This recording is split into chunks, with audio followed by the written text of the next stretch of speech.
વિદ્યાર્થી મિત્રો, આપણે આજે વિશે ટોપિક શીખશું સંયોજકતા એટલે શું.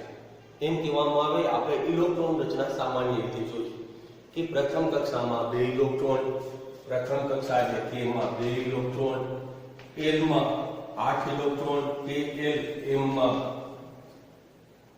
18 ઇલેક્ટ્રોન અને KLMN માં 32 ઇલેક્ટ્રોનની રચના આપણે ઇલેક્ટ્રોન રચનામાં જોયું. આ ઇલેક્ટ્રોન રચના છે એમ કહેવામાં આવે કોઈ પણ તત્વની, બરાબર છે. એટલે આપણે વ્યાખ્યા શીખીએ કે કોઈ પણ તત્વની બાહ્યતમ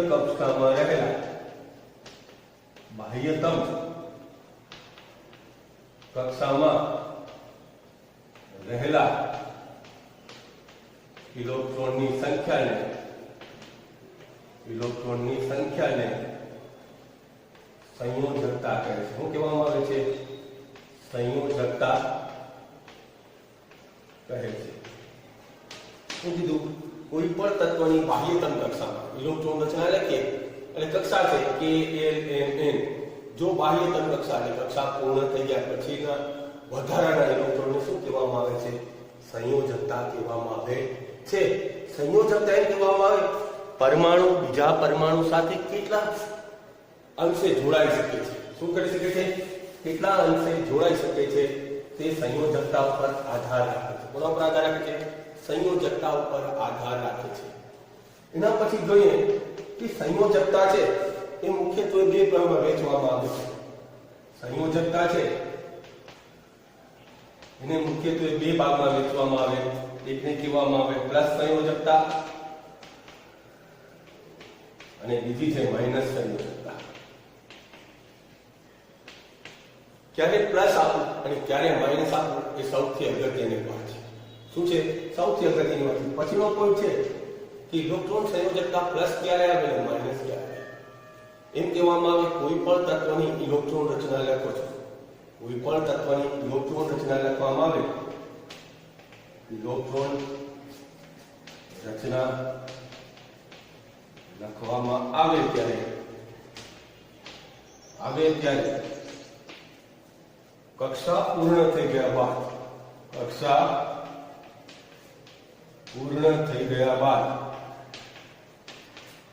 બાદ જો વધારાના ઇલેક્ટ્રોન કેટલા હોય? 1, 2 કે 3 હોય. તેને સંયોજકતા કેટલી આપવામાં આવશે? +1, +2 અને +3. સામાન્ય રીતે કક્ષા પૂર્ણ થઈ ગયા બાદ જો વધારાના ઇલેક્ટ્રોન શું કરે છે? વધારાના ઇલેક્ટ્રોનો 1, 2 કે 3 હોય તે શું કરે છે? +1, +2 કે +3 સંયોજકતા ધરાવે છે. તે ઇલેક્ટ્રોન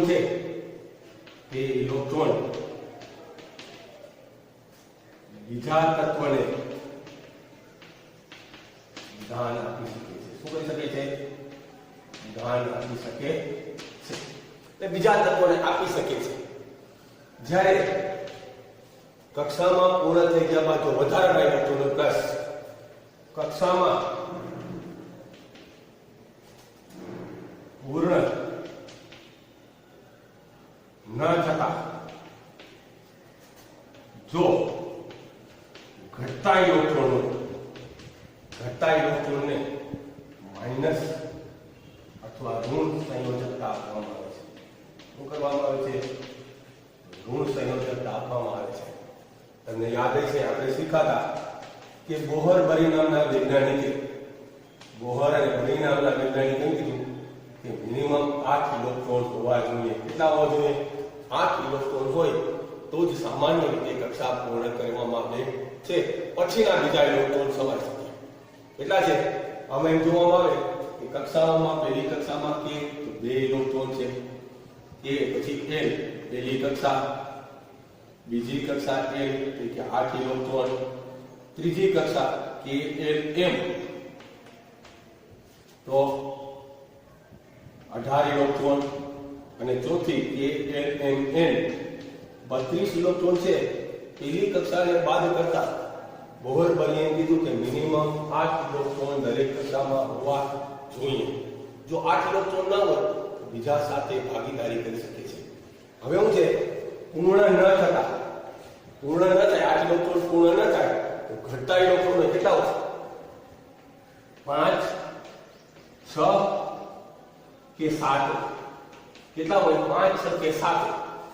5, 6 કે 7 હોય તો 5 માં કેટલા વધે છે? -3, -2, -1 સંયોજકતા આપી શકાય. આપવામાં બરાબર છે. 5 કોણ લેખા? 5 માં 3 નાખીએ તો 8, 5 માં 3 નાખીએ તો 8, 6 માં કેટલા નાખીએ? 2 નાખીએ તો 8, અને 7 માં કેટલા નાખીએ તો 8 નાખીએ તો ઇલેક્ટ્રોન તત્વ છે બીજા તત્વો સાથે શું કરી શકે? કે ભાગીદારીથી જોડાઈ શકે છે. શું કરી શકે છે? ભાગીદારીથી જોડાઈ શકે છે. ભાગીદારીથી જોડાઈ શકે છે. એનો મતલબ જોયું કે કક્ષામાં 1, 2 કે પ્લસ 3 ઇલેક્ટ્રોન હોય, 1, 2 કે 3 હોય તો એને પ્લસ સંયોજકતા. એના માટે +1, +2 અને +3 એને કહેવામાં આવે ધન સંયોજકતા. કેટલાક તત્વો એવા છે કે 5, 6 કે 7 ઇલેક્ટ્રોન હોય તો ઋણ સંયોજકતા.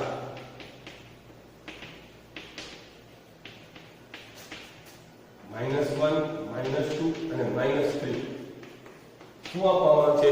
ઋણ સંયોજકતા આપવામાં આવે છે. હવે તમને એમ છે કે 1, 2, 3 આવી ગયા, 4 કેમ નથી આવ્યા? જો 4 ઇલેક્ટ્રોન હોય તત્વની બાહ્યતમ કક્ષામાં જો 4 ઇલેક્ટ્રોન હોય તો તે બીજા સાથે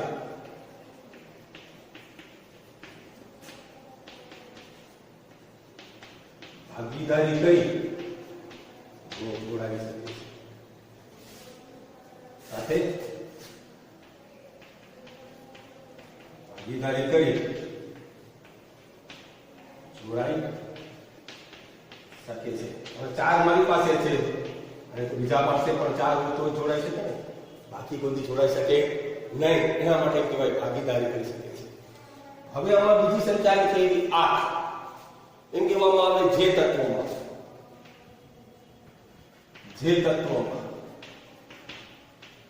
જે તત્વોમાં ઇલેક્ટ્રોન કક્ષામાં પૂર્ણ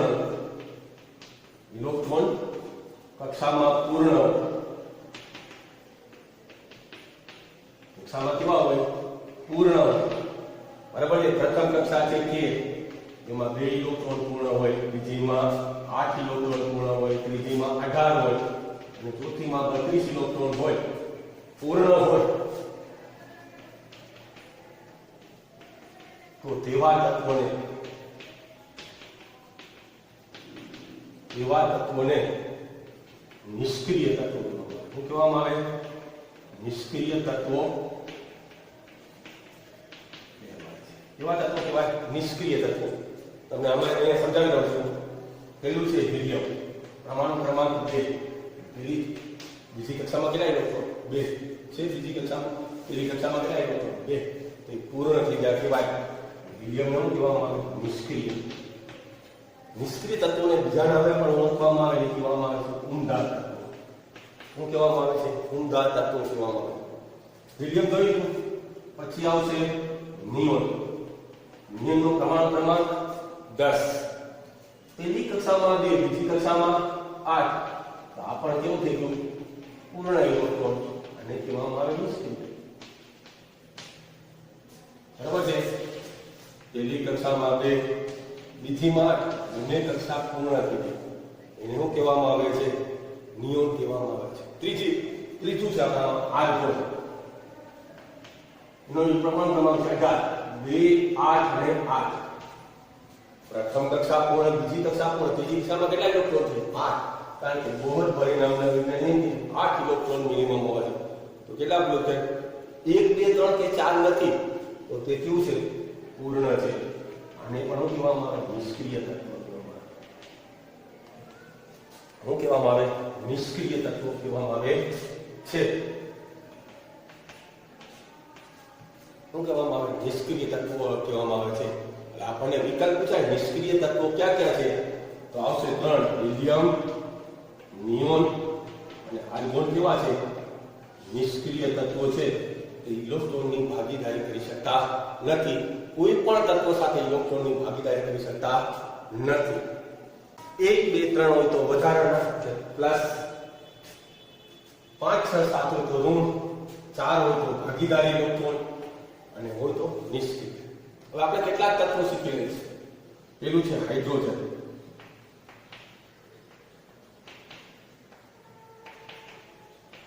તત્વોની ઇલેક્ટ્રોન રચના પરમાણુ ક્રમાંક પ્રમાણે ગણવામાં આવેલી છે. 1 પહેલી કક્ષામાં 1 ઇલેક્ટ્રોન. પહેલી કક્ષામાં 1 ઇલેક્ટ્રોન. 1 2 3 માં કેવું કહેવામાં આવે? હાઇડ્રોજનને પ્લસ સંયોજકતા. 1 સંયોજકતા. બીજું છે He એટલે હિલિયમ. પરમાણુ ક્રમાંક 2. પહેલી કક્ષામાં કેટલા ઇલેક્ટ્રોન? 2 ઇલેક્ટ્રોન. એ પણ એમ લખી નાખ્યું છે.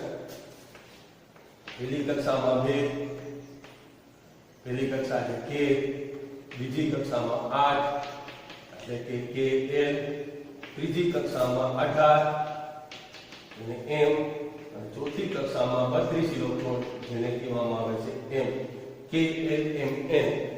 બરાબર છે. હવે હાઇડ્રોલિથિયમ તો 2, આને પણ શું કહેવામાં આવે છે? પૂર્ણ કહેવામાં આવે. નિષ્ક્રિય. શું કહેવામાં આવે? નિષ્ક્રિય. કારણ કે પ્રથમ કક્ષા કેવી થઈ ગઈ? પૂર્ણ. હવે આવશે હાઇડ્રોજન, હિલિયમ, પછી આવશે લિથિયમ. 3. બરાબર છે. પહેલી કક્ષામાં કેટલા ઇલેક્ટ્રોન? કે 2. બીજી કક્ષામાં કેટલા ઇલેક્ટ્રોન? 1. એને શું આપવામાં આવે? કેટલા વધ્યા? કે +1 ને કહેવામાં આવે +1. પછી આવશે બેરિલિયમ, Be. કેટલા? 4. પહેલી કક્ષામાં K, બીજી કક્ષામાં પણ 2. કેટલા વધ્યા? તો કે +2 વધ્યા. એમ કહેવામાં આવે બેરિલિયમ +2 સંયોજકતા. શું કહેવામાં આવે? +2 સંયોજકતા. પુસ્તક તમે જોઈ શકતો છો, તેમાં સંયોજકતાઓ દર્શાવેલી છે કે કેને કેટલી સંયોજકતા આપવામાં આવેલી છે. હાઇડ્રોજનને +1, હિલિયમને નિષ્ક્રિય, લિથિયમને +1, બેરિલિયમને +2. પછી બોરોન. બેરિલિયમ પછી આવશે બોરોન. બોરોનનો 5, 2 અને 3, K અને 3. એને શું આપવામાં આવે? +3. બોરોનને +3. પછી બેરિલિયમ, બોરોન, કાર્બન 6. એમાં કહેવામાં આવે 2 અને 4. પહેલી કક્ષામાં કેટલા ઇલેક્ટ્રોન? 2 ઇલેક્ટ્રોન. બીજીમાં 4. તો શું થશે? +4 પણ કહી શકાય છે. એના માટે કાર્બનને કોઈ સંયોજકતા આપવામાં આવતી નથી. કારણ કે કાર્બનને એમ કહેવામાં આવે ભાગીદારીના ઇલેક્ટ્રોન. શું કરવામાં આવે? ભાગીદારી ઇલેક્ટ્રોન. તો સંયોજકતા એને આપવામાં આવે છે +4. શું આપવામાં આવે છે? 4 સંયોજકતા આપવામાં આવે છે. કારણ કે તે ભાગીદારીના ઇલેક્ટ્રોન કરી શકે છે. એને પ્લસ ન આપવા, કારણ કે જે પ્લસ થઈ છે ને, જે બધા ધન તત્વો છે એ હંમેશા શું જોવા મળે? ધાતુ તત્વો જોવા મળે છે. હાઇડ્રોજનને બાદ કરતા શું જોવા મળે છે? ધાતુ તત્વો. જે તત્વોની ધન સંયોજકતા છે, કેવી સંયોજકતા? ધન સંયોજકતા છે એને હંમેશા ધાતુ તત્વો કહેવામાં આવે.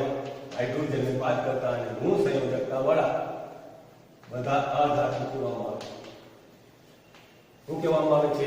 અધાતુ તત્વો કહેવામાં આવે છે. કાર્બન. પછી આવશે નાઇટ્રોજન 7. પહેલી કક્ષામાં 2, બીજીમાં 5. એમાં 5. 5 તો કેમાં છે? આમાં છે. 5 માં કેટલા ખૂટે છે? તો કે 3 ખૂટે છે.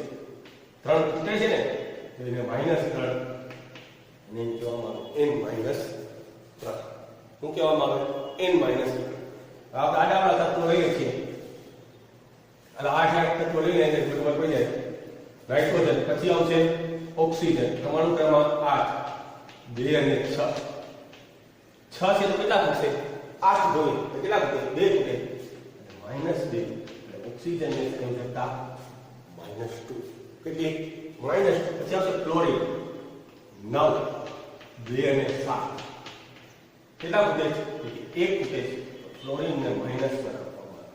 શું આપવામાં આવે? -1 સંયોજકતા. પછી છે નિયોન. કેટલા છે? 10. એને કહેવાય 2 અને 8. 2 અને 8 એટલે પ્રથમ કક્ષા પર પૂર્ણ. પ્રથમ કક્ષા પર પૂર્ણ અને બીજી કક્ષા પર કેટલી?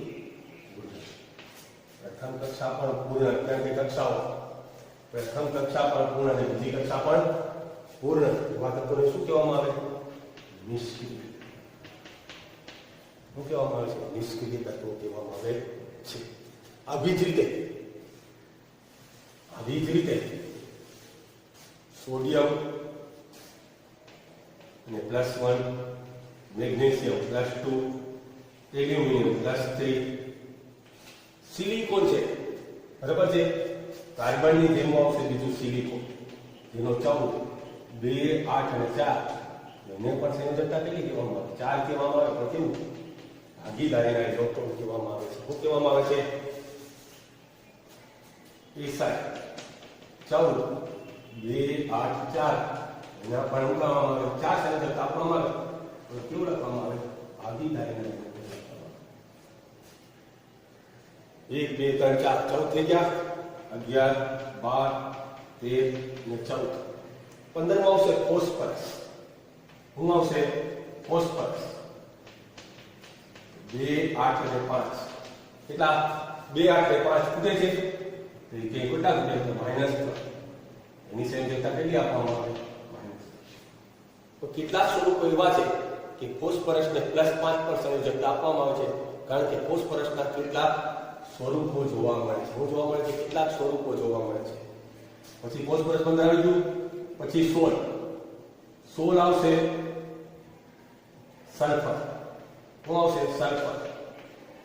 સલ્ફરમાં આવશે 2, 8 અને 6. 6 માં કેટલા? -2. સલ્ફરને કહેવામાં આવે S-2. સલ્ફર આવી ગયું. પછી 17 માં આવશે ક્લોરીન Cl. 2, 8 અને 7. કેટલા ખૂટે છે? 1 ખૂટે છે. -1. Cl ને આપવામાં આવે -1.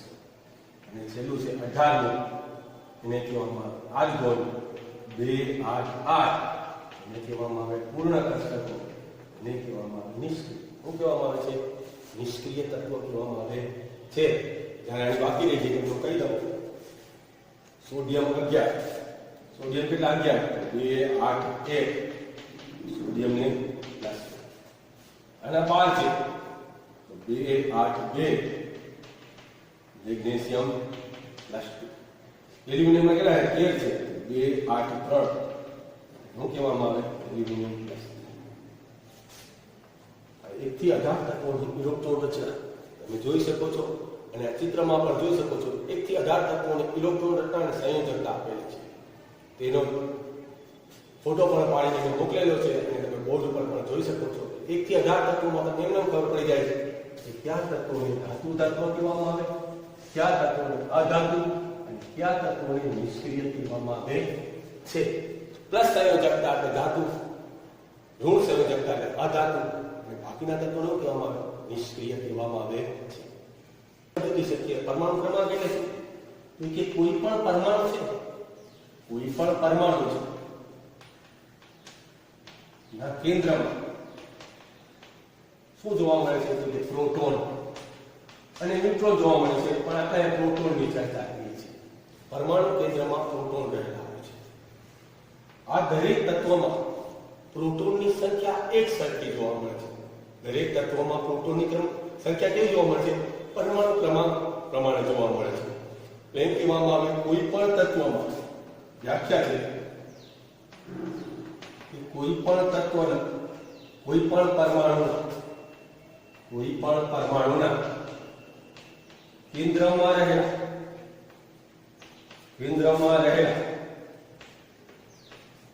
પરમાણુની સંખ્યાને, કેન્દ્રમાં રહેલા પ્રોટોનની સંખ્યાને, કોની સંખ્યાને? પ્રોટોનની સંખ્યાને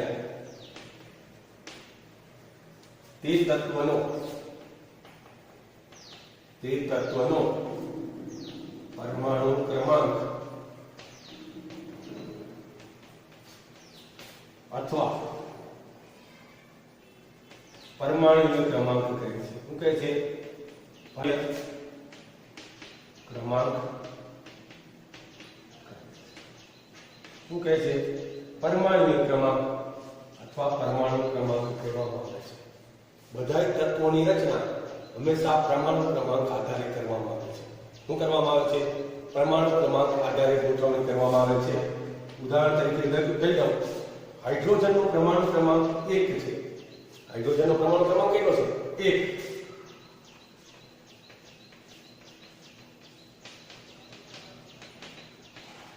પછી હિલિયમ, એનો પરમાણુ ક્રમાંક કેટલો છે? 2. પછી લિથિયમ તો 3, બેરિલિયમ તો 4, બોરોન તો 5. જે તેનો ક્રમ આપેલો છે, એને શું કહેવામાં આવે? પરમાણુ ક્રમાંક કહેવામાં આવે. આગળ તમે 10માં શીખશો કે તત્વોની ઇલેક્ટ્રોન રચના મેન્ડેલિક નામના વૈજ્ઞાનિકે કોના પ્રમાણે કરી છે? પરમાણુ ક્રમાંક પ્રમાણે કરેલ છે. કાર્બનમાં કેટલા છે? 6, નાઇટ્રોજનમાં 7, ઓક્સિજનમાં 8, ફ્લોરિનમાં 9, પછી નિયોનમાં 10. આ તત્વનું નામ છે, તો પરમાણુનું નામ છે.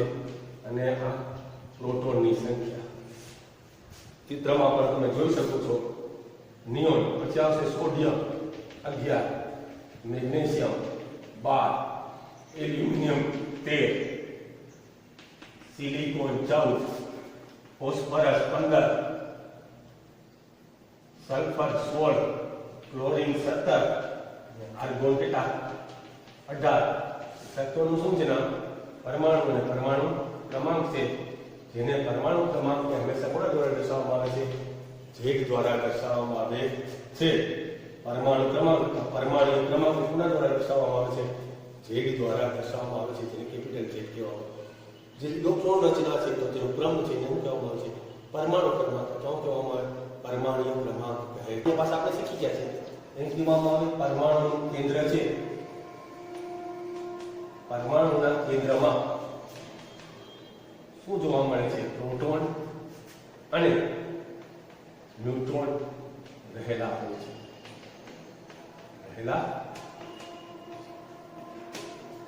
કોઈ પણ પરમાણુ હોય તેના કેન્દ્રમાં પ્રોટોન અને ન્યુટ્રોન રહેલા હોય છે.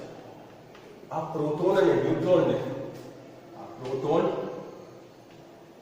ન્યુટ્રોનને ન્યુક્લિયોન્સ કહેવામાં આવે છે. શું કહેવામાં આવે છે? ન્યુક્લિયોન્સ કહેવામાં આવે છે.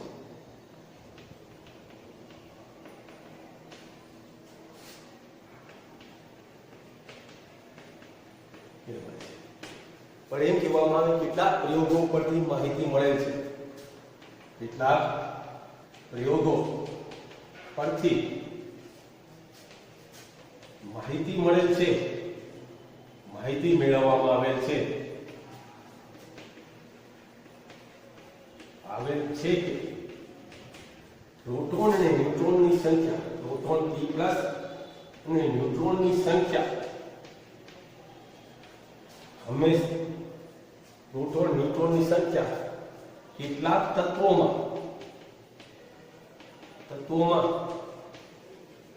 અલગ અલગ જોવા મળે છે. શું જોવા મળે છે? અલગ અલગ જોવા મળે છે.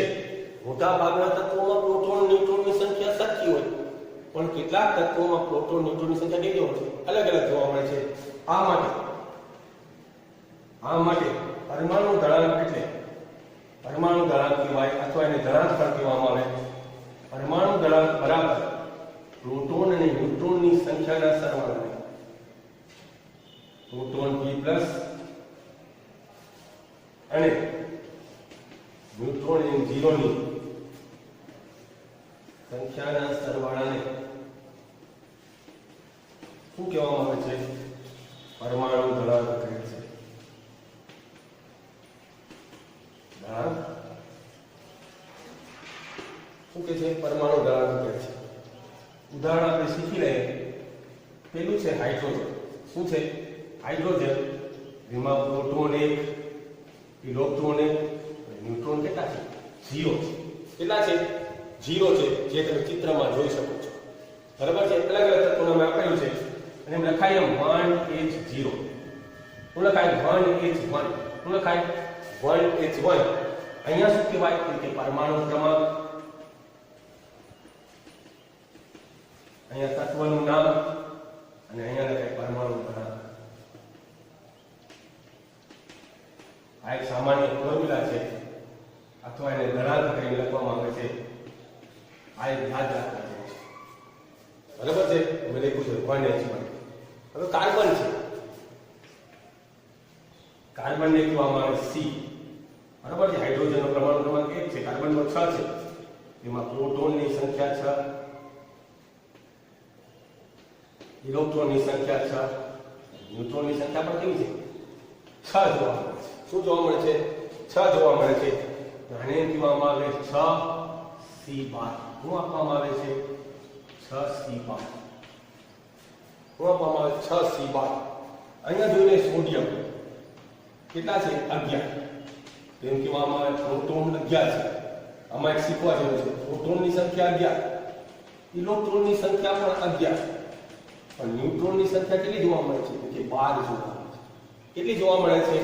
12 જોવા મળે છે. તો આને આમ લખવામાં આવે 11 સોડિયમ 23. શું લખવામાં આવે? 11 સોડિયમ 23 લખવામાં આવે છે. આવી રીતે કોઈ પણ તત્વમાં જોઈ શકો. બરાબર છે? કાર્બન આવે તો નાઇટ્રોજન છે.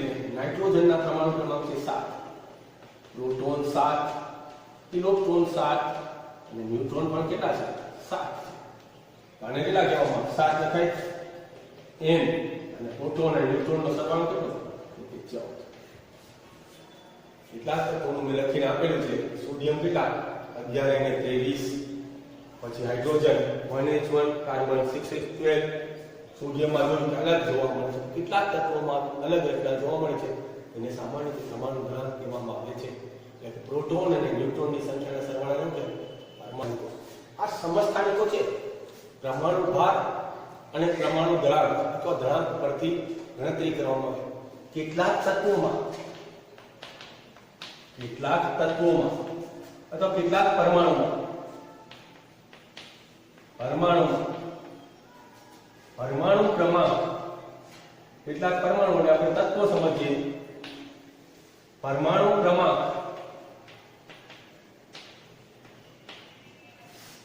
એક સરખો, પરમાણુ ક્રમાંક એક સરખો હોય, પરંતુ પરમાણુ દળાંક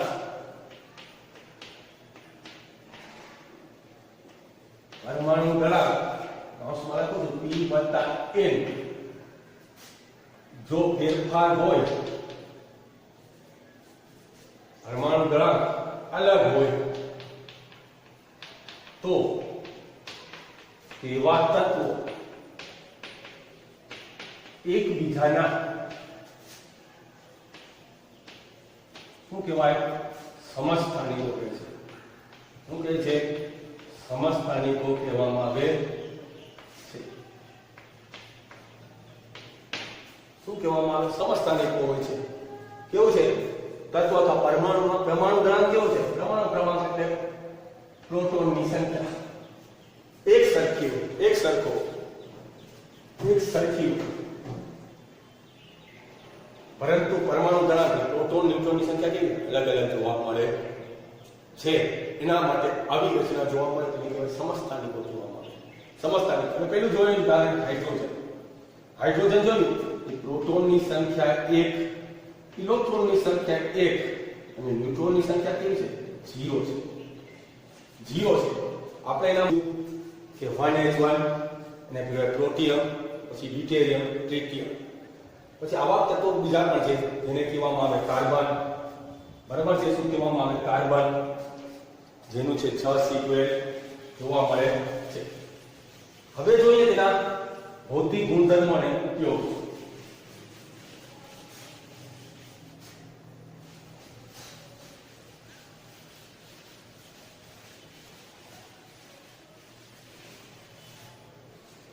આપણે જોઈ ગયા 1H1, 1H2, પછી 1H3, પછી 6C12, પછી 6C14, પછી 17Cl35 અને 17Cl37.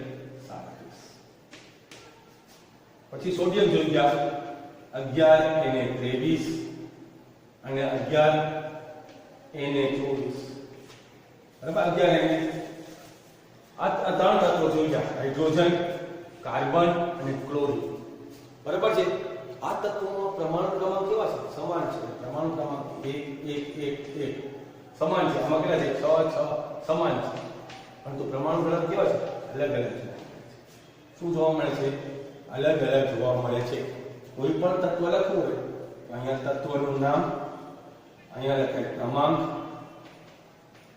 અહીંયા શું લખવામાં આવે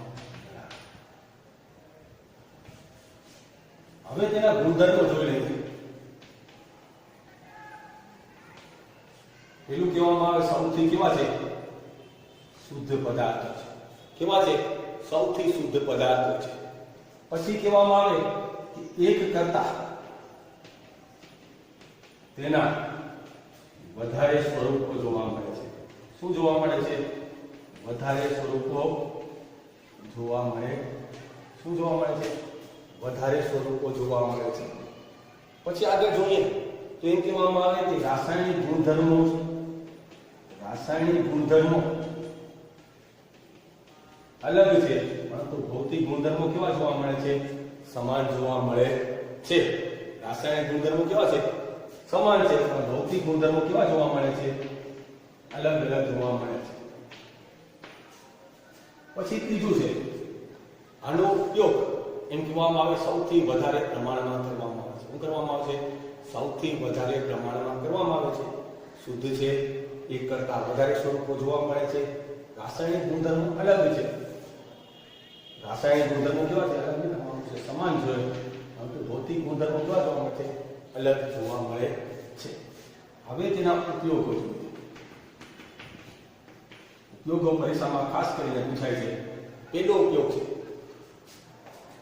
પછી કહેવામાં આવે પહેલામાં ડ્યુટેરિયમ ટ્રિટિયમ અને પ્રોટિયમ અને કહેવામાં આવે પ્રોટિયમ અને કહેવામાં આવે ડ્યુટેરિયમ અને આને કહેવામાં આવે ટ્રિટિયમ ડ્યુટેરિયમનો ઉપયોગ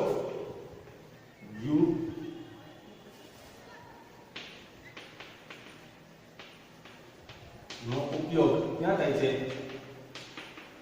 ભારે પાણી તરીકે રિએક્ટરમાં કરવામાં આવે છે ક્યાં કરવામાં આવે છે રિએક્ટર એટલે પરમાણુ અથવા વિદ્યુતના ઉત્પાદન માટે બીજું કહેવામાં આવે આયોડિન તમે નામ આવ્યું છે એટલે ગોઈટરની સારવાર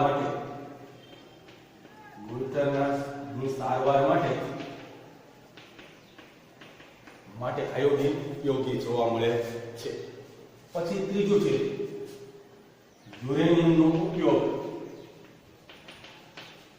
પરમાણુ ભઠ્ઠીમાં કે થાય છે પરમાણુની ભઠ્ઠી અથવા પરમાણુ વિસ્ફોટ બનાવવા માટે થાય છે અને છેલ્લું છે લ્યુકેમિયા અને કેન્સરની સારવાર માટે ક્યાં લ્યુકેમિયા અને કેન્સરની સારવાર માટે કોનો ઉપયોગ થાય છે કોબાલ્ટ CO નો ઉપયોગ થતો જોવા મળે છે કોનો ઉપયોગ થાય CO નો ઉપયોગ થતો જોવા મળે છે આપણે શીખી ગયા કોઈ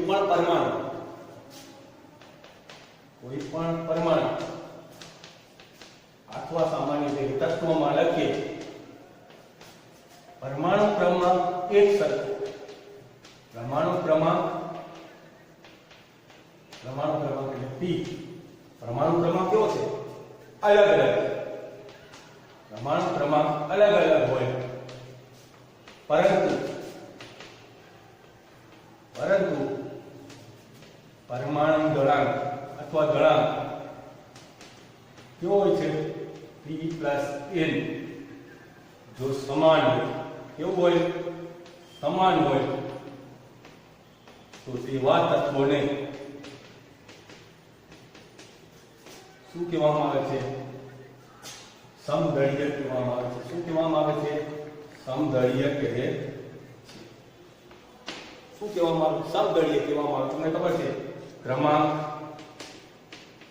તત્વ અને દળાંક